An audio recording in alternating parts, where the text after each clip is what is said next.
Então, quando você tem uma competência, isso me irrita. E me irrita de tal modo que ou eu nego suas qualidades, tipo assim, eu vou pegar um defeito seu para anular toda a sua competência. Por exemplo, a pessoa é arrogante, né? Mas a pessoa é muito capaz, muito inteligente, traz uma contribuição intelectual fantástica, uma discussão lógica, coerente, mas ela é arrogante, né? Eu lembro que eu estava num evento com vários palestrantes e uma pessoa perguntou assim para mim: você vive no bastidor com esse pessoal, né? Tem gente arrogante? Tem. Você já perdeu a admiração por isso? Não. Por que não? Porque assim, a arrogância dele é um problema de quem casou com ele. Eu não vivo com ele. Então, o que eu quero dessa pessoa é apenas o conhecimento que ela dá numa palestra. E continua sendo fantástico, né? Então, o ego dele é problema de quem convive, inclusive dele mesmo. Porque ser arrogante dá trabalho. Não sei se você percebeu que como dá trabalho ser ruim. Já pararam para pensar? Ser ruim tem que ter planejamento, gastar muita energia. Imagina que eu chego aqui aí eu quero ignorar Getúlio.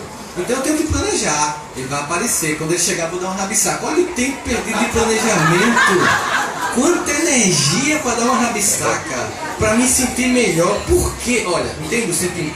Ou seja, ser ruim dá trabalho, ser arrogante dá trabalho. Mas o conhecimento, eu não vou anular uma pessoa. Eu não vou anular um colega de trabalho. Eu não vou anular um aluno que discorda de mim.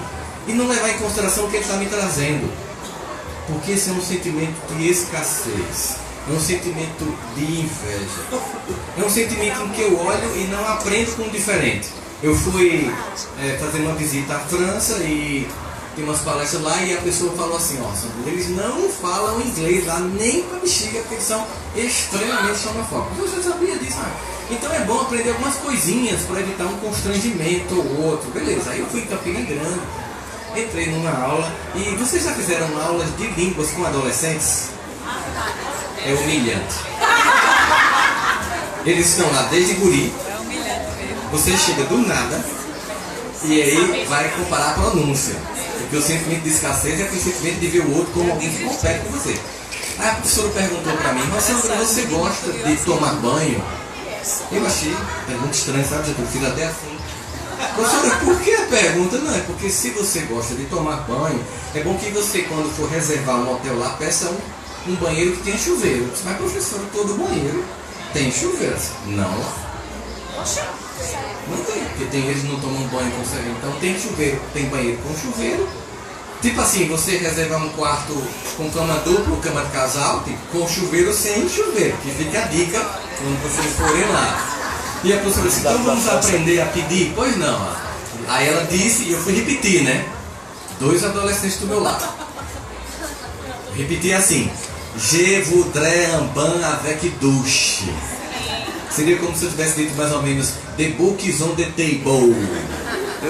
Aí ele olhou para um menino de 14 e outro de 15 e pediu para eles repetir. Aí eu que estava aqui fez: Je voudrais un bain avec douche.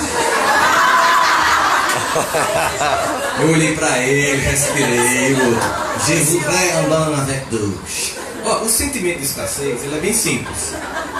Nesse sentimento de escassez, eu olho para a pronúncia dos dois com ódio.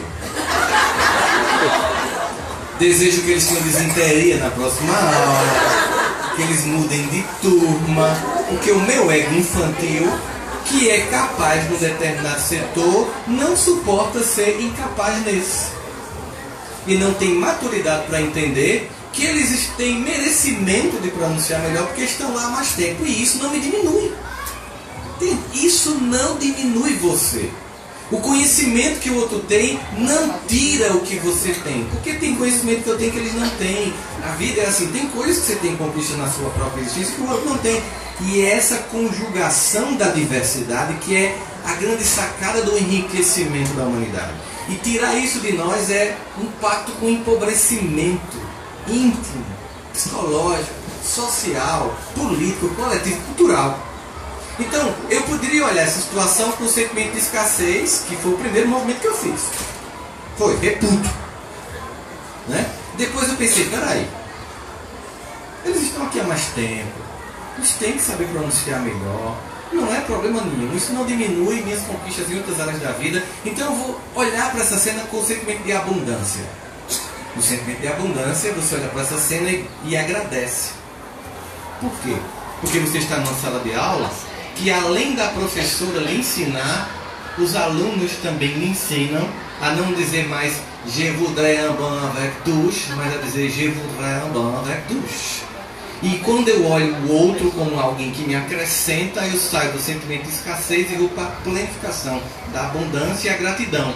E aí eu percebo, é preciso dar voz a todos. É preciso ouvir a todos. É preciso entender a perspectiva de todos. E mesmo discordando, ver o quanto isso me enriquece. Vamos pensar do ponto de vista da neurociência.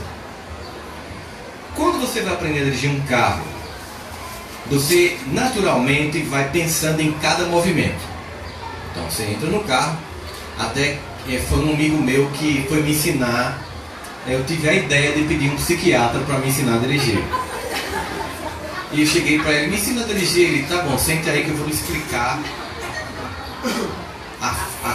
Ele não chegou a dizer o psiquismo do carro, senão eu terminava ele, mas ele disse assim, eu vou lhe ensinar como é que um carro funciona. Aí eu disse assim, meu Deus, por que eu pedi um psiquiatra para me ensinar a dirigir? Ele fez, o carro, ele tem, inicialmente, está preso à lei da inércia, ele está parado, então ele precisa de força para sair desse movimento inicial inercial, que é V0.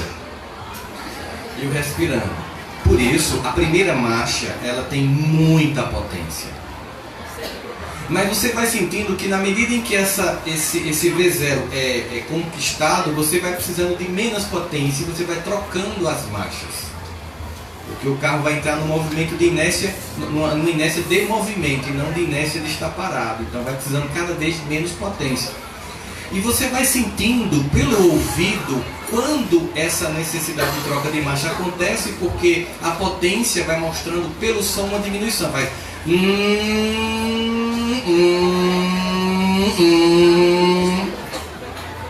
E enquanto você imagina esse som, você tem que perceber que para trocar essa marcha, para que mude a potência, você tem que fazer de forma sincronizada o movimento entre embreagem e aceleração.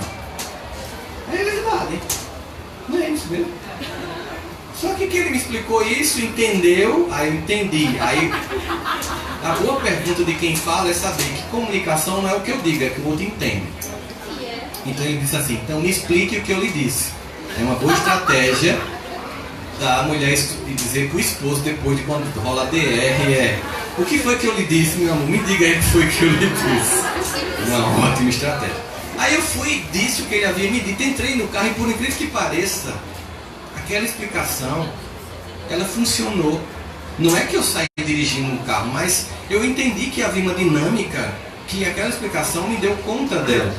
Mas o que é que acontece? Você começa a dirigir o carro e você tem que pensar em cada marcha. Primeira, agora é a segunda, agora é a terceira, aí uma lombada. Começa tudo de novo, né? Ladeira, o trauma, embreagem, segurar. Quando vem um ônibus atrás no começo, você pensa que ele vai lhe esmagar e passar por cima de você. Depois de mais ou menos um mês, em que o cérebro foi extremamente hiperexcitado, em que um conjunto riquíssimo de novas ligações sinápticas surgiram para dar aprendizado a dirigir, depois de um mês, não existe mais nenhum aprendizado em dirigir. Aquilo é incorporado ao seu esquema neurológico que você reproduz sem pensar, de tal modo que você é capaz de ir cantando uma música, ouvindo o rádio, brigando consigo mesmo, conversando mentalmente, e você vai no piloto automático. Inclusive, se alguém pedir, passe e compra um pão, e você estiver no piloto automático, você chega em casa sem o pão. Ou então você é capaz de... Eu já acordei de manhã, vesti a roupa, agoniado, fiz a barba e fui pro consultório, domingo. Eu achei estranho que não tinha ninguém na cidade, ninguém feriado. Estava assim, a pessoa não... Quando eu cheguei no consultório, tudo fechado assim, que danado é isso? O mundo acabou. Aí eu disse, meu Deus, o cara vendendo jornal. Meu Deus, é domingo. Vê o que é o piloto automático? Ou seja, eu não aprendo... visão do conforto. Eu não aprendo mais com aquilo que eu já sei. Não existe mais um ganho neurológico. O que significa dizer que se eu conversar com alguém que pensa como eu não aprendo nada. Você já parou para pensar, conversar com pessoas que concordam com você? Eu chamo de a conversa das lagartixas. A pessoa diz assim, eu acho isso e você faz. É mesmo. Isso você faz. É desse jeito. Ou seja, que aprendizado eu tenho com pessoas que sempre pensam como eu? Que estímulo eu tenho a desenvolver mais habilidades neurológicas quando eu não sou instigado a pensar de forma diferente? Sabe quando alguém discorda de você, ela lhe dá vários ganhos. Ela lhe obriga a repensar os seus conceitos, a reconstruir seus argumentos. Do ponto de vista neurológico é um ganho imenso. Do ponto de vista emocional, trabalhar a sua humildade. Porque mesmo que a pessoa discorde da pior forma possível, se ela tiver com razão, e você tiver humildade, você é capaz de levar em consideração o que ela lhe falou, mesmo que tenha sido da pior forma, e ter um ganho. Sabe uma coisa fantástica que eu aprendi em casamento? Quando você começa a escutar a esposa, a sua vida cresce absurdamente. Porque o que acontece com a esposa? A esposa, ela tem... A ciência é muito masculina, né? Vamos combinar que ainda é uma verdade. Então, a mulher tem uma capacidade de chegar a percurso de conhecimento diferente da lógica masculina. Pra gente parece sem lógica.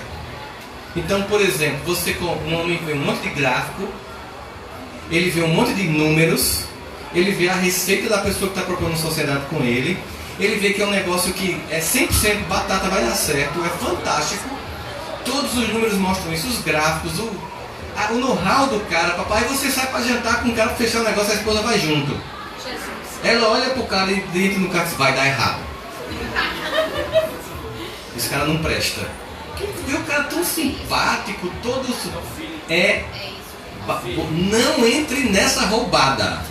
O que acontece? A gente tá com um monte de planilha e ela vem com vai dar errado. E qual é o percurso? É um nível que ainda está sendo bastante estudado hoje em dia, que é a intuição.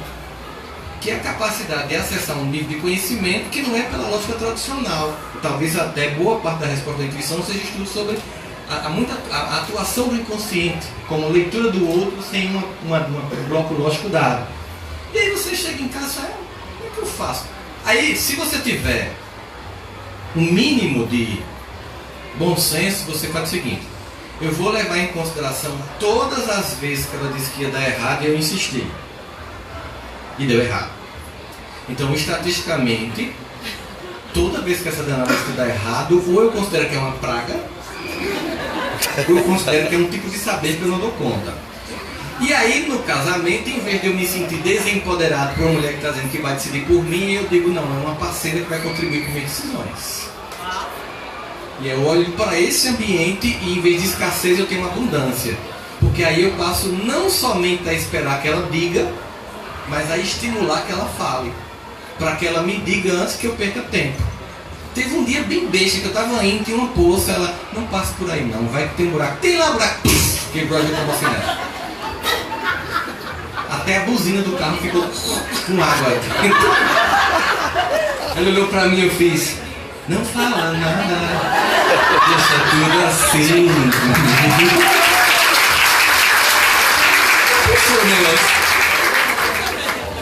E aí o outro sempre contribui, irmãos. O outro vem para me enriquecer, mesmo que eu não concorde com você. Eu não sou como... É uma discussão clássica, né? Eu não lembro que foi Schopenhauer que disse que eu discordo do que dizes, mas defenderei até a morte o teu direito de dizeres. Ou seja, é Voltaire, né? Eu discordo da forma como você pensa, mas é importante em mim, como conceito filosófico, que você possa expressar seu pensamento. E o que a gente vive hoje é um empobrecimento das discussões. Uma forma rasteira de ver a diferença, e que o sentimento do fundamentalista nunca é o diálogo, é o apagamento do diferente, que começa com uma crítica, depois com a ironia, depois você vem com se tiver poder político, calar, e se tiver mais poder, matar. Essa é a verdade. O contato com o diferente não é fácil, porque ele é feito cheio dos preconceitos ou das preconcepções que a sociedade nos traz e que nós compramos. Vou dar um exemplo para vocês. Eu fui fazer uma palestra em Viena. A mulher que me contratou tinha um dia livre. Ela disse assim, você queria conhecer alguma coisa? Eu disse, olha, Quando eu era adolescente, teve um filme chamado Amadeus Mozart. Vocês lembram daquele filme? Era na época ainda de VHS, que a gente entregar rebobinado na locadora. A long time ago. E aí, você tem uma cena que ele toca para a Imperatriz no Palácio de Viena, com 5 anos. Essa sala está preservada lá. Você quer quer. É um museu hoje gigantesco. Aí, chegamos na estação, aquela austríaca clássica, né? Chegamos na estação do metrô e tinha um homem semita, classicamente semita. Pele mais morena, nariz grande, olhos amendoados e grandes, ou seja, era um muçulmano. E estava com uma mochila. Tá vendo? A leitura da gente já é essa, né? Eu olhei pra ele, ela olhou pra mim, olhou pra ele, ela olhou com susto. Quando ela ficou assustada, eu também fiquei. E aí eu fiquei naquela, né? Sabe quando você fica querendo olhar de novo? Né? Um negócio dele, parece uma coisa assim, uma atração magnética, né? Quando eu olhei de novo, ele sorriu. Quando ele sorriu, o que acontece quando alguém sorri com um brasileiro? Eu sorri de volta, é automático.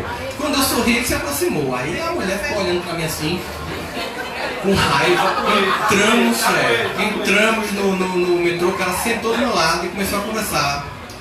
Você é daqui? Não, sou do Brasil. Ah, tá conhecendo, tô conhecendo. Aí eu perguntei, o senhor vai descer aonde? Eu perguntei. Eu desço daqui a 2 estações. Eu disse, pois é, eu tô indo pro museu, tá? Ah, é 22 estações pra frente. Pois é. Ele, amenidades. Tá gostando? Tá frio hoje? É muito frio, caramba, que coisa horrível, tá? Não sei o quê. Chegou na estação dele, ele disse assim pra mim, eu posso ir com você até a sua estação? Paciente com pânico, né? Seria uma técnica, né? Não é a fundamentação de trabalhar a causa do pânico, mas uma técnica para tirar o indivíduo, quando é possível, do ataque em si. Quando você estiver numa situação que você tem uma ideia muito absurda, você vai morrer, uma das estratégias é você ridicularizar a cena, dar tom de humor para ela perder a força. Então eu peguei a cena e dei um tom de humor, né? Eu pensei, mas vai ser muito chique, paraibano morre em atentado em Viena. Quem morrer atropelado por um Fusca não é glamouroso, não tem glamour nisso, né? A imprensa ia cobrir, primeiro paraibano morto em atentado. Eu ia entrar para a história de Campina Grande. Eu comecei a rir por dentro e depois a conversa foi fluindo. E quem era aquele homem? Era um médico com um doutorado que morava em Alepo, na Síria. Cidade destruída por uma guerra da indiferença do mundo que não está nem com o que acontece. Que pagou 25 mil euros por familiar, junto com a família de classe média alta, por isso ele pôde sair, para sair de Alepo, atravessar o Mediterrâneo em 2 botes, 25 pessoas na frente e 25 pessoas atrás. O bote de trás, onde estava o pai dele, a mãe dele e os irmãos, afundou na frente dele, todo mundo morreu. Ele ultrapassa os países que não queriam que eles ficassem lá até chegar lá, que eles permitem entrar, mas não querem conversa. Ele não podia exercer a medicina, não dá para falar alemão do dia para a noite, foi uma língua bem complexa, né? E aí, quem era aquele homem? Um homem que estava num país e tinha uma capacidade, mas ele estava como um Dalit, ninguém podia ver ele, porque ele era o diferente, a ser evitado, a ser temido, a ser marginalizado. A sociedade nos fornece visões estereotipadas do outro. Você imagina, gente, o que eu escuto quando eu vou fazer palestra fora do Brasil ou no Sul e Sudeste? Você é de onde? Da Paraíba. Eu levo fotos de Campina Grande, porque eu tenho que mostrar, porque eles imaginam coisas assim, tipo, que eu moro numa cidade de 3 mil habitantes, que eu ando de jumento, numa carroça, né? Uma vez uma mulher fez assim, olha, eu lamento dizer que você não vai fazer sucesso, porque com esse sotaque não rola no Brasil. Mas se você fizer uma redução de sotaque de uma forma muito boa aqui em São Paulo, eu acho que vai ter condição. Eu fiz, oxe, e como? Como é que o cara vai deixar de abrir mão? Eu passo a vida inteira ouvindo falar daquele jeito, vou deixar o sotaque, imagina, tem um detalhe, né? Já perdeu a idade. Então, quem não sabe de onde veio, não sabe para onde vai. Essa diversidade que é bonita. A beleza de um jardim está na diversidade de suas flores. Portanto, eu posso ser uma pessoa que acho que, do ponto de vista da minha experiência de fé, a orientação homoafetiva é pecado. Mas eu não tenho direito, como professor, desrespeitar um aluno homoafetivo e achar que ele é desprovido de merecer ser bem tratado e ter acesso ao conhecimento. E eu não posso emitir essa minha opinião na sala de aula, porque constitucionalmente eu estou cometendo um crime. Eu não estou pedindo que você tenha que concordar e abrir mão de suas concepções, daquilo que para você é muito caro, mas que você tenha que entender que um ambiente plural é um ambiente que cria uma civilização mais avançada. Observe, as sociedades mais avançadas do mundo são as mais plurais, e as mais atrasadas são as mais fundamentalistas. E um traço da cultura fantástico: toda sociedade em que a mulher é perseguida e calada é altamente atrasada. Já viram isso? Quanto mais a mulher tem vez e voz, mais avanço o coletivo social tem. Quanto mais ela é oprimida, mais atrasada ela é. Eu não vou nem falar de que cultura eles são, porque está todo mundo filmando aí, né? Mas vocês sabem o que eu estou falando. A gente percebe muito isso. Então, quanto mais eu dou voz ao plural, mais eu aprendo e tenho abundância nesse processo. É um ambiente em que eu tenho que estar, inclusive, testando a minha própria capacidade de escutar o contraditório. Ouvir o que o outro pensa. Ser professor não é uma coisa fácil, gente. Ser professor de escola pública no Brasil, caramba, é muito pesado. Porque você tem... nós temos defeitos como professores. Eu acho que tem muita coisa que a gente deve melhorar, mas seria para um outro momento. Mas nós lutamos contra um salário ridículo, numa profissão que não tem valorização na sociedade e que por isso mesmo não é visto com valor pelo coletivo nem pelos alunos. Nós temos pais em crise de educação dos filhos que resolveram terceirizar para nós uma tarefa que não nos cabe. A gente tem que dar conta de um monte de reforma, de pedagogias fantásticas, promessas mirabolantes, crenças de que finalmente o conhecimento agora é por upload, que você baixa como aplicativo. E não é assim. Então, além disso, eu tenho que ter esse... Aí a sala de aula ficou ainda mais amplamente um desafio para o educador, porque tem a chegada dos alunos com déficits de todas as ordens, que eu acho justo que eles venham para se integrar no social, só que em nenhum momento nos forneceram estrutura para recebê-los. Eles foram empurrados na sala de aula. Nós, é óbvio, até por um princípio de dignidade humana, jamais vamos excluí-los. Ninguém está cobrando que você pegue uma criança com um espectro autista avançado e queira que ela aprenda profundamente como os outros alunos, mas que somente o fato dela estar convivendo e sendo estimulada pelo coletivo vai gerar um ganho que ela jamais teria em casa. Então que venha, mas que possam nos dar condição. Porque a ciência, obviamente, amanhã no programa de Fátima vai ser interessante, porque quando a doutora Adriana Mello de Campina Grande descobriu a relação do Zika vírus com a microcefalia, ela precisava provar isso cientificamente. No Brasil estava tendo um congresso e o maior especialista em medicina fetal do mundo, um israelense, estava lá em São Paulo.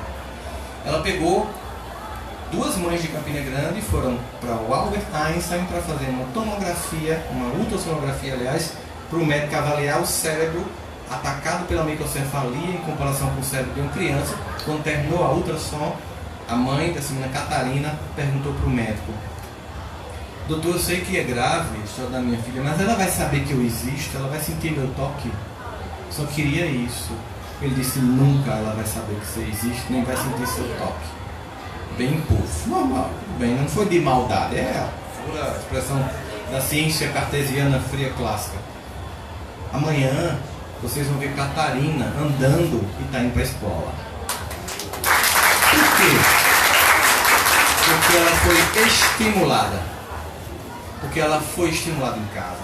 Ela passou a conviver com outras pessoas. Se eu deixar uma pessoa normal em casa, ela atrofia. Se pegar um adulto que entra em processo depressivo, já todos sabem muito bem disso. Chega o paciente e diz assim: me dá um atestado para eu não ir trabalhar. E digo: olha, eu vou dizer um negócio para você. Sabe que essa é a pior coisa que você pode fazer? Eu sei que tem momentos muito críticos da depressão que você precisa de um tempo para você. Mas ficar em casa vai gerar um fluxo de pensamento disfuncional muito maior. E a própria distração do ambiente de trabalho, inclusive com aquelas pessoas que você detesta, quer que morra, ajuda, né, a você ter que lidar com aquilo, a viver o mundo real, a ser estimulado. Então, o cérebro humano, a experiência de um ser humano, a experiência de educador, a experiência da construção de uma sociedade com capacidade de dar resposta ao que a gente tem como demanda hoje no Brasil, é a capacidade de contraditório, de convivência, sabe? respeitosa. Assim, preciso conversar com você de forma respeitosa. Eu preciso te ouvir. As pessoas não querem. As pessoas são tão difíceis de escutar. Acho que até foi o Marcelo Cortella disse numa palestra uma vez que existe curso de oratória, mas não de escutatória, né? As pessoas têm uma tendência tão grande de conversar que você está com um ambiente coletivo.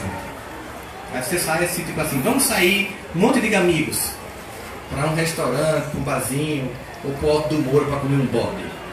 Você chega lá e senta. Você vai perceber o seguinte: todo mundo quer ter a fala, pouca gente quer escutar. Todo mundo quer ter o chamado turno de voz. Se você contar uma piada, o outro já se acha obrigado a contar uma piada mais engraçada. Parece que é uma disputa de ego.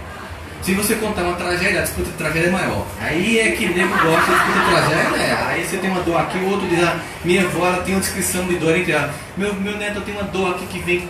Eu aprendi anatomia com minha avó. Ela desce aqui pela omoplata, vem pelos quartos, aí ela ia descrevendo o caminho da dor. Era uma classe hipocondríaca, né? Então assim, o que acontece? A pessoa disputa, mas ela não quer escutar. Quando você consegue finalmente falar, assim que qualquer outra pessoa pode, ela interrompe o seu discurso.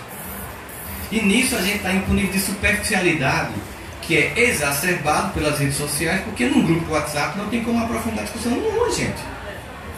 Mas se você bota um grupo do WhatsApp no trabalho, tem lá 300 pessoas, quando você olha, você vai, não, tem preguiça de ler. Você não consegue aprofundar a discussão nenhuma. Outra coisa, discussão em grupo do WhatsApp é perdido para homem, porque mulher digita rápido. Tem dedo pequeno. Tu faz, você pois é, tu faz, não é mesmo? Então você não tem como. Quando minha esposa começa a mandar WhatsApp pra mim, meu amor, aí eu ligo, eu digo, amor, não, você seu dedinho dá, o meu não rola mais. Você consegue fazer um decálogo aí, não dá pra mim. Então assim, a gente perdeu profundidade. A gente tem, manda áudio, né? A gente perdeu profundidade. A gente tem as redes sociais que se tornaram um ambiente, se você souber aproveitar, de levar boas ideias. Se você não souber, apenas a rede social ela vai reverberar a sua imaturidade, ela vai dar dimensão à sua mediocridade ou à sua grandeza. É um instrumento neutro, mas que, como qualquer instrumento, por ser muito novo, está sendo muito mal utilizado. A gente viu, por exemplo, eu estava... A gente fica na era da fake news, né? Eu estava no Rio, o tema que a gente ia abordar no programa era uma outra coisa, e quando eu cheguei no Rio, Marielle foi assassinada. Claro, eu pensei, a pauta do programa vai mudar. 3 da manhã ligou, Sandro, a pauta caiu, a Marielle estava escutando. Getúlio até assistiu nesse dia. Eu fui atacado nas redes sociais. Porque depois se criou um monte de notícias que hoje estão todas absolutamente falsas. De que ela era envolvida com tráfico. Tem gente que até já acredita, enfim. Fake news é aquela coisa, né? Se você disser uma verdade, uma mentira repetida 1000 vezes, vira verdade. Quando Goebbels criou o nazismo, ele tinha esse conceito que ele aplicou muito profundamente. Diga uma mentira várias vezes, e aquilo vira verdade. Com uma sociedade com pouco senso crítico, mais verdade ainda. Certo? Então o que aconteceu? A gente começa a ver que as pessoas não conseguem... Assim, vamos discutir claramente. Eu lembro que teve uma amiga minha, culta, que mandou uma imagem de Marielle sentada no colo de um traficante. Eu disse, tu tá olhando a cor da menina que está sentada e a cor de Marielle? Não, mas ela pode ter ficado morena, aí eu vou respirar, né? E fiz, então foi assim, compara a dimensão do pescoço. Olha a dimensão do pescoço de uma e de outra. Aí você vai dizer que ela encompridou depois o pescoço. Tem essa técnica. Quando a gente quer, aquelas argolas, quando a gente quer acreditar numa coisa, a gente distorce e enxerga o que quer ver. Eu uma vez fiz uma palestra. Quando eu terminei, o cara chegou pra mim e disse, adorei você dizer que realmente a poligamia é uma coisa normal. Eu não disse isso não, meu amigo. Quando você ouviu isso, você disse não. Eu disse o contrário. Mas você quer escutar isso agora? Seja sacana, agora não embota no meio não. Assuma, paga o preço. Agora dizer que eu tô te dando referência e argumento.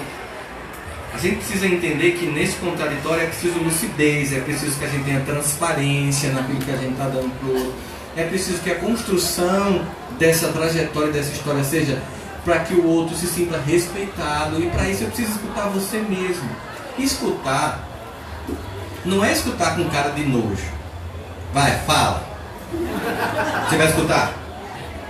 Ou então você pode falar e quando termina a palavra faz. Você está escutando? Não. Escutar é uma atitude de decência. Escutar é pensar assim, e se eu estiver errado? Ou, se eu não estiver errado, mas e se eu aprender algo? E se eu me acrescentar? Eu preciso fazer isso. Mas imagina, vamos pegar aqui, eu sou fundamentalista religioso. Vamos pegar o discurso do próprio cristianismo para ver como é que ele chama a gente para fazer essa escuta. Vê de tudo e retém o que é bom. A proposta é não seja alienado e se exclua. Veja tudo e retenha aquilo que for bom. Pronto. Mas para ver tudo eu tenho que ter essa experiência do contraditório, eu tenho que conviver com as pessoas. Eu tenho que ouvir você, eu tenho que perceber. A gente está nesse ambiente político, né? Aí eu tenho um cunhado que começou a mandar para mim vídeos do candidato dele no meu WhatsApp. Aí eu fazia, ai meu Deus, ele mandou outro. Aí um dia eu cheguei em casa assim, ô cunhado, vamos conversar? Eu queria que você me falasse por que você quer votar nessa pessoa. Ele sentou feliz. E eu fui escutar mesmo, eu estava escutando atento todos os argumentos. Foi 1h30 ele mostrando todas as informações, dados, números, estatísticas, parará. Aí porque eu estava atento e calado, ele achou que tinha que me convencido, entende?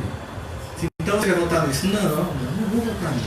Mas depois de tudo que eu disse, o que você me disse só reforçou minha convicção de não votar nele. Agora, eu entendi por que você vai votar nele.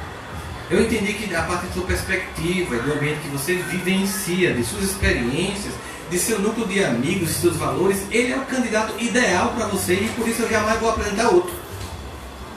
Ele ficou irritado. Fomos para o jantar, lá em casa, e ele começou a soltar umas papinhas, aquelas piadinhas, e eu fiz, cunhado, é o seguinte, vou dizer um negócio para você. Você é um cara que eu admiro, um trabalhador, honesto, decente, um puta de um pai, velho.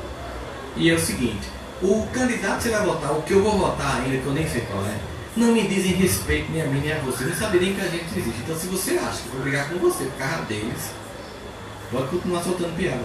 Aí ele relaxou. E hoje a gente conversa. Ele me manda vídeos, ele me manda. A gente achou a entrevista do candidato dele junto.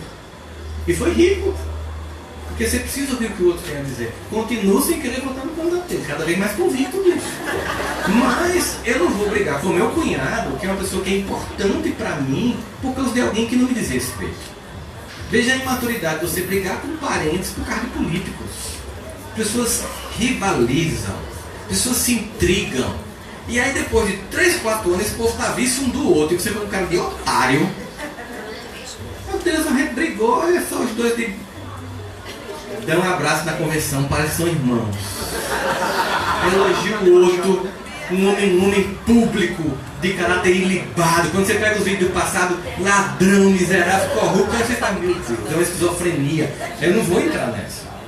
Não, preciso aprender. Na própria família é uma experiência do contraditório. É um chamamento para conviver com essas muitas pessoas diferentes.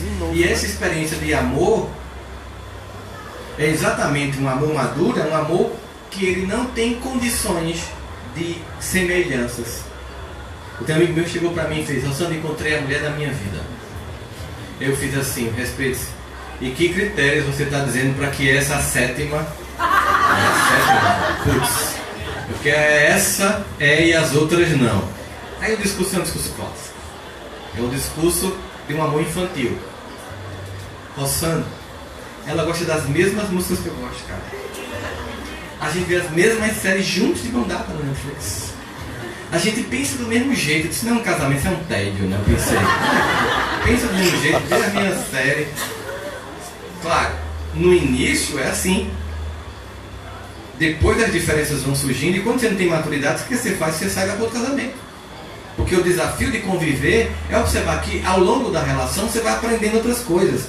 A pessoa chega para o terapeuta, o casamento tá ruim, tá no tédio, a gente mal conversa, a gente no telefone 3, 4 minutos resolve tudo. Quando namorava falava 5 horas. Claro que você falava 5 horas quando estava namorando. Primeiro, porque você tinha que convencer a otária para casar com você. Então era 5 horas de moído. Segundo, tudo que você tem é novo. A piada é nova, as histórias são novas, tudo é novo, então tem tempo. Quando você aumenta o tempo de casamento, passa a ser por Bluetooth.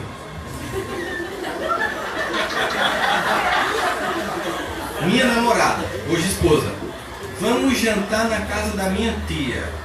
No carro, meu amor, a minha tia é complicada, ela é uma pessoa melindrosa, cuidado para não fazer piadas, cuidado para não comentar tal coisa, meu primo também vai estar lá. Ela deu toda uma radiografia do jantar. Mesmo assim eu cometi mico, mas diminuiu. Casamento, estamos juntos há 18 anos, o que acontece? Vamos fazer um jantar lá em casa e vem uma pessoa inesperada e não convidada e indesejável. Já aconteceu isso com vocês?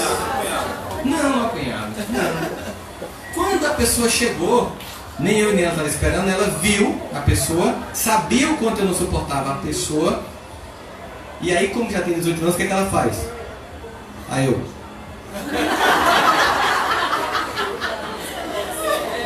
Isso é porque o casamento virou um tédio? Não, sério. 18 anos de sal. Comendo quilo de sal, para ter essa maturidade de dizer, ó, ela basicamente disse, sei que você não suporta, não foi eu que convidei, não tenho nada a ver com isso, o resto, todo mundo a gente ama, então não vamos deixar essa peste estragar o nosso jantar. Você tá certa. E aí eu fiz aí mais desafio para mim, eu fazer um desafio para mim. Vai ser a pessoa que melhor eu vou tratar no jantar, mas tem que ser de coração, porque não pode ser falso, porque o veneno escorre. E eu fiz um esforço em mim para dizer, eu vou tratar bem essa pessoa. Ela aprontou muito comigo, eu vou tratar bem, né? E a pessoa ficou tão impactada que ela foi embora. Ela ficou constrangida. Aí você entende assim, por que os ingleses foram embora? Ficaram constrangidos com a paz. Ficaram constrangidos com a não violência, com o não revide, com não olhar o outro como um inimigo a ser combatido, destruído e anulado. Eu tiro de você o argumento, porque na chamada, quando Freud constrói a psicanálise de racionalização, que é um mecanismo de defesa que o ego tem, eu preciso criar motivos para te destruir. Mas se você me der esses motivos, eu provocar e você reagir com esses motivos, eu reforço em mim a convicção de que eu tenho que destruir você. Mas quando eu tiro os seus motivos, eu gero em você um sentimento de dissonância cognitiva. Você não consegue mais agir. Porque eu olho para você, o inimigo que eu quero destruir não está lá, está uma pessoa pacificada. Você fica mal. Tinha não sei se tu lembra, tinha um telefonista na UEPB que a gente ligava, era assim, a gente ligava para o UEPB, que é a Universidade Estadual da Paraíba. Aí eu ligava para ela fazer, UEPB! Eu sempre achava que ele estava no banheiro nessa hora. E era irritante porque eu queria transferir isso para ele. Transferia. Não esperava eu falar. E me irritava. Aí um dia eu estava lendo sobre um escritor, né, de Nova York que saiu com um amigo na Quinta Avenida, entrou numa banca de jornal e foi comprar um jornal. Quando ele chegou, queria meu jornal, aí o cara da banca fez, toma! Mas jogou o jornal. Ele pegou o jornal, bem tranquilamente, saiu com o amigo dele. O amigo fez, rapaz, tu nunca mais vai comprar jornal aqui, né? Eu compro todo dia, há uns 10 anos. Mas ele sempre agiu assim, sempre.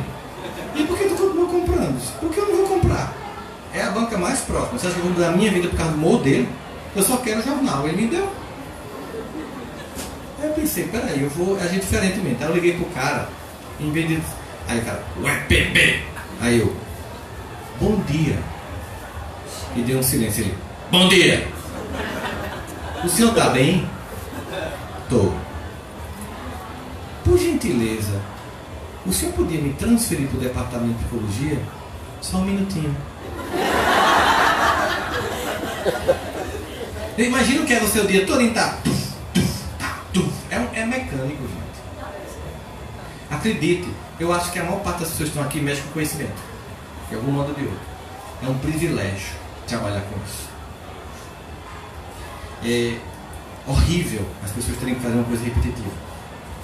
Eu sei que a tecnologia vai acabar com todos esses empregos, nós vamos ter um grande problema no início.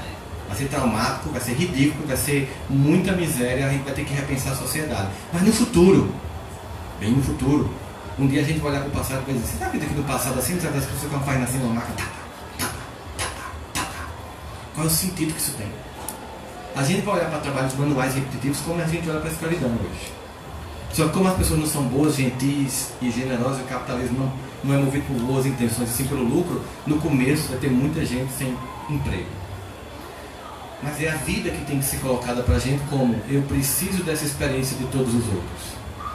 Eu preciso entender a sala de aula como um ambiente em que eu não sou o autor de um saber para folhas brancas que dependem de mim para acontecer. Qualquer professor que está aqui sabe, nós não somos bons de previsões. Às vezes tem um aluno que a gente diz assim, não vai dar para nada. E surpreendentemente, a vida acontece de um modo tal que a pessoa acontece.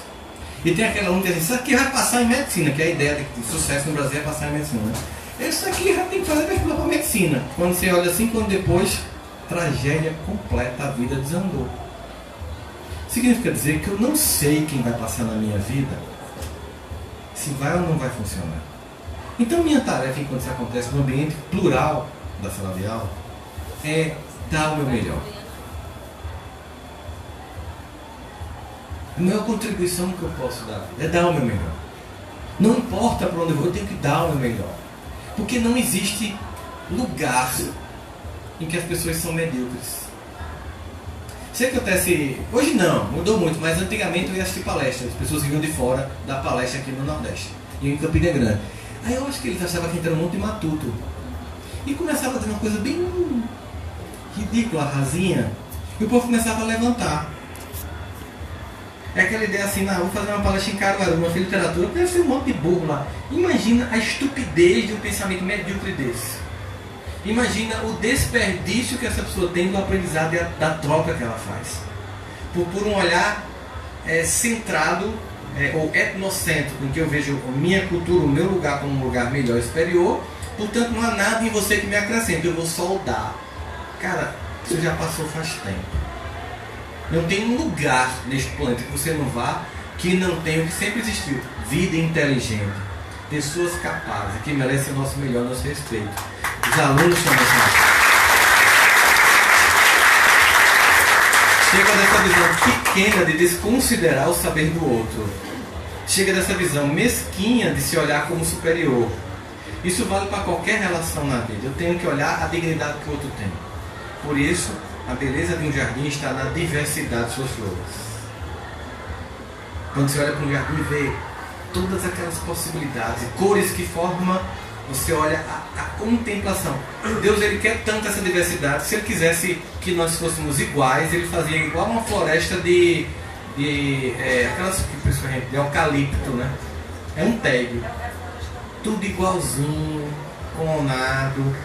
Não tem beleza, é uma coisa. Onde você for, não tem uma coisa que seja diferente. Tipo, chegar em São Paulo, chegar para João Pessoa, que deve ter de Caruaru também para Recife, deve ter, né?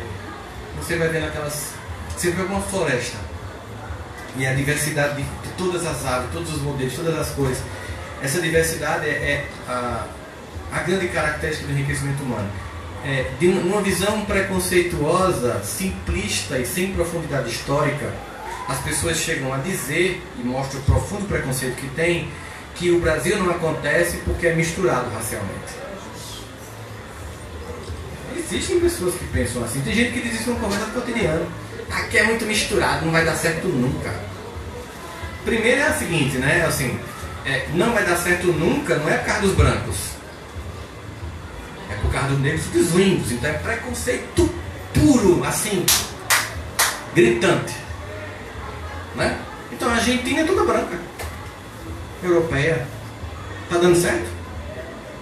Veja que é uma visão ridícula. Um recorte ridículo. As pessoas aqui não sabem votar porque não tem cultura. Os americanos estudam. Olha quem eles votaram.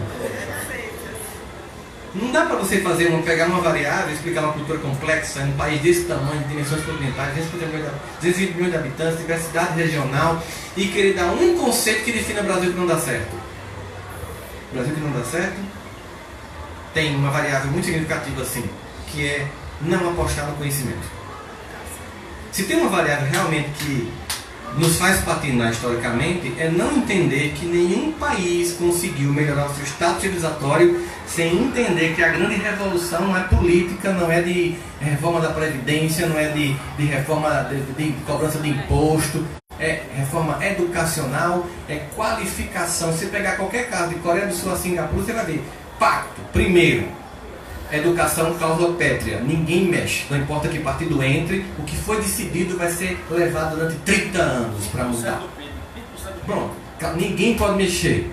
Outra coisa, remuneração digna e decente para um professor, que ele não precisa dar 30 aulas em não sei quantas escolas para poder sobreviver, porque ninguém tem condição de preparar uma aula completamente com tudo que um aluno merece se você vive nesse malabarismo. Condições estruturais do ambiente para o conhecimento, diversidade e, claro, uma coisa que os professores não gostam, mas avaliação do professor. Agora, avaliação depois que me deu condição, porque não vinha me avaliar sem me dar condição, cobrar um monte de coisa e depois fazer uma provinha para mim. Eu preciso que isso seja justo. Primeiro, que esse critério de avaliação tem que ser montado em concordância com todos, seja um instrumento sério e cientificamente balizado e que haja uma participação coletiva para a criação desse instrumento, que não seja algo pensado por alguns para ser empurrado para todos, como acontece muito comumente no Brasil. Essa sim é a variável. Agora, se a gente for olhar um comparativo, eu fiz uma palestra com Eliane Calmon, que dirigiu o STJ e chamou muitos magistrados, não todos, mas alguns magistrados no Brasil, de bandidos de toga.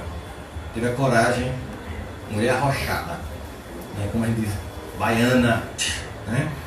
E nós vamos fazer uma palestra sobre no Fórum Internacional de Combate à Corrupção. E eu fui jantar com ela, mas a palestra dela encantadora. Primeiro porque aquela senhora levanta e começa a falar e fica assim, com a capacidade de conhecimento dela.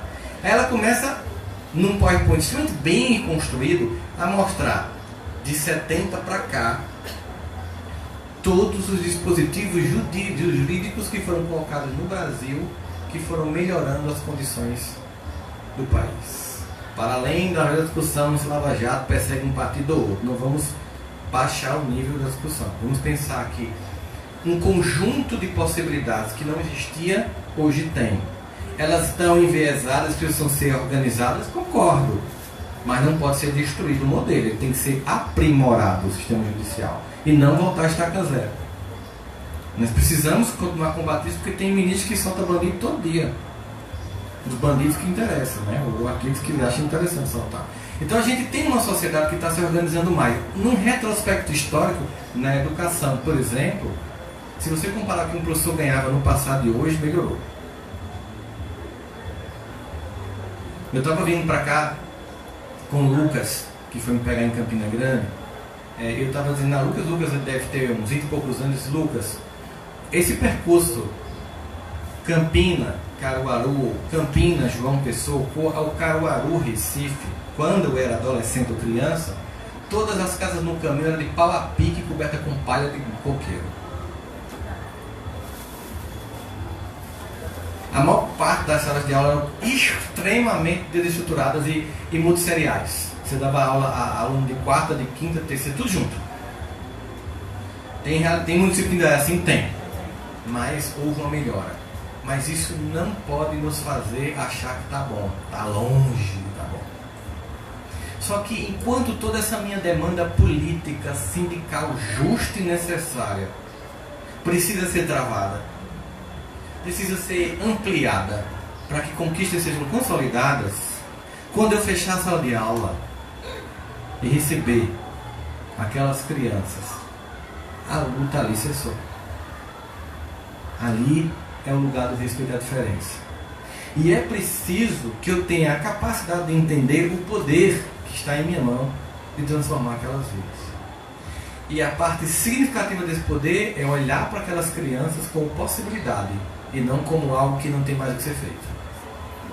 Se você é um educador que recebe uma criança da periferia de Caruaru, que o pai é traficante, que já está envolvido com droga, e você olha para isso como um sentimento de que não há mais nada a ser feito com essa vida, se você puder, faça uma caridade à vida e à sociedade. Peça realocação de função no município. Ou vá fazer bolo de pote. Vá vender produtos de beleza. Porque a sala de aula é um lugar em que você tem que manter a chama da esperança acesa. Tem meninos que você acha que não vai dar para nada, mas a vida é muito surpreendente. Então continue tendo que olhar com um olhar de você pode mudar. Eu quero terminar, até para a gente abrir um rápido debate, que eu acho que é importante, contando uma experiência que eu tive pela Universidade de Harvard. Ela está entre as 10 experiências psicológicas mais famosas da história humana. Isso é uma cidade de 15 mil habitantes nos Estados Unidos, nos anos 70, e aplicaram um teste de habilidades e conhecimentos da Universidade de Harvard. E esse teste tem como objetivo identificar os alunos mais capazes daquele núcleo escolar. Depois eles chamaram pais e professores para divulgar os resultados do teste. E a surpresa foi muito grande, porque tanto os pais como os professores perceberam que eles estavam lendo a lista dos alunos mais incompetentes. E ficaram, não, acho que vocês se enganaram, eles são os alunos mais deficitários, os que menos gostam de estudar, têm notas mais baixas. Não, eles são capazes, vocês não estão sabendo abordar esses alunos. Bom, no fundo o teste era falso. O teste de fato detectou que aquele era dos piores. Mas eles quiseram fazer uma outra coisa, era uma pesquisa. E se nós dissermos para os professores e para os pais que esses alunos são capazes, eles vão mudar a forma de se comportar com eles? Eles vão mudar a forma de agir, de estimular o cognitivo deles? Primeira hipótese.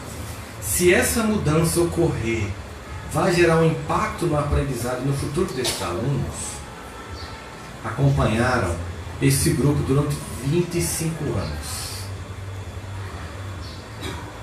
O que aconteceu 2 anos depois? Os 50 piores estavam entre os 100 melhores. O que aconteceu depois de 25 anos? Os 50 piores eram os mais bem posicionados no mercado de trabalho. E o que aconteceu? Um dia, uma universidade que até hoje é a mais importante e a melhor do mundo, deu uma chancela, um carimbo dizendo para você: eu estou dizendo que ele é capaz. Eu disse: não, se Harvard está dizendo, é porque é. Eu é que não estou conseguindo ver. E aí os professores começaram a montar estratégias, os pais começaram a sentar com os alunos, começaram a estimular. Bem simples assim. Quando eu olho para o outro como alguém capaz e ajo para estimular a competência, ela vai fluir. Quando eu dou o carimbo de não tem mais nada a ser feito, eu sou mais um a jogar uma pá de cal em cima das possibilidades, destruindo sonhos. Bem simples assim. Quando a gente vê alunos que os professores, você diz: meu Deus, quanta vida sabotada neste país. Assim, sem nenhum tipo de chamamento para glamorização de professor como missão, é uma profissão que merece todo o respeito, toda a remuneração, toda a estrutura como qualquer outra profissão. Mas que a gente possa entender que, especialmente no momento que as famílias estão moralmente desequilibradas e falidas, nesse mundo completamente líquido mesmo, como diz Zygmunt Bauman, é a definição mais apropriada para dizer assim, de uma mudança tão constante que nada solidifica, alguma coisa perene, mais duradoura, tem que valer. E se a falência dos pais para nós é um problema, também é uma solução. Porque como essas crianças e adolescentes estão carentes de alguém que represente um mínimo de orientação, o descolamento dos pais e a pouca aderência de colar no ídolo do futebol, ou no youtuber do momento, ou no carinha da série, porque não está vivendo com ele presencialmente, nos dá a possibilidade de se encaixar nesse lugar, sem nenhuma proposta salvacionista. Nada que eu estou falando aqui é nada, não, assim, é que eu vou ter muitos alunos, mas se eu conseguir salvar 2 ou 3 com minha atitude, eu vou te dar uma contribuição tão incrível para a sociedade. Se eu conseguir, nesses 2 ou 3 que estavam assim, aspas, perdidos, encontrarem em mim possibilidade de criar uma ancoragem para seguir, e eu conseguir olhar com o sentimento de que você não acredita em você, seus pais não acreditam em você, a sociedade não acredita em você, mas eu acredito. Tipo cantando uma música, você não vale nada, mas eu gosto de você, né? E você der por empréstimo o seu ego um pouco mais saudável, que está tão debilitado, a possibilidade de você dar um sorrimento, essa é a maior tarefa de um educador. Para além de fornecer todo o conhecimento científico acumulado da história humana, devemos transferir para esses humanos que nos chegam a possibilidade de acontecer, de conseguir sair desse contexto material adverso e dar uma resposta digna à vida. E se a gente conseguir isso, acredite, você pode nunca ser bem reconhecido lá fora, mas o sentimento interno de gratidão, quando você encontra alguém que olha para você, e às vezes é horrível porque ele denuncia a idade, né? Um cara bem grande, professor, você acha? Aí a pessoa vem e dá um testemunho. E aí quando ela dá um testemunho é interessante, porque a gente acha que para ser um bom professor tem que ser um bom professor todo dia, tem que ser todo dia, não tem como. Tem dia que a gente tá péssimo, tem gente que vai porque tem que ir, e vai empurrando com a barriga. Mas não é isso que define o ser humano. Não é um dia ruim ou dias, é o contexto da trajetória. Aí a pessoa chega para você e diz assim: professor, o senhor mudou minha vida com a aula. Porque é uma aula, gente. Não é as aulas todas, não. É um dia. É um momento em que eu passo de forma mais lúcida e encaixo com você no esquema. Por um motivo que a gente não sabe muito bem definir, a coisa acontece. Uma vez chegou para mim uma paciente e você sempre pergunta, né? Quem lhe indicou? Tal. Meu filho lhe indicou. Seu filho? Sim, ele foi seu aluno na universidade. Ele lhe indicou? Não, na verdade ele não lhe indicou. Não indicou. Nem porque a senhora veio, não é porque ele era alcoólatra. E numa aula sua, você disse uma coisa e deixou de beber. Eu disse, pelo amor de Deus, o que foi que eu disse? Eu preciso que a senhora pergunte a ele, porque eu tenho que dizer em todo canto.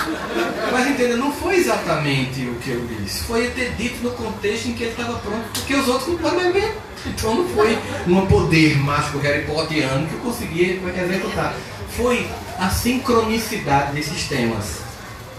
De um dia que eu estava disponível para dar e ele estava disponível para receber. Como eu não sei que dia é esse, sempre que eu tiver numa vibe boa, planta. Que essa é a nossa tarefa. Mas planta respeitando o terreno e sua diversidade. Que você faça o seu. Porque cada território vai assimilar, conforme suas possibilidades e suas potências, aquilo que você ofereceu. Muito obrigado pela atenção.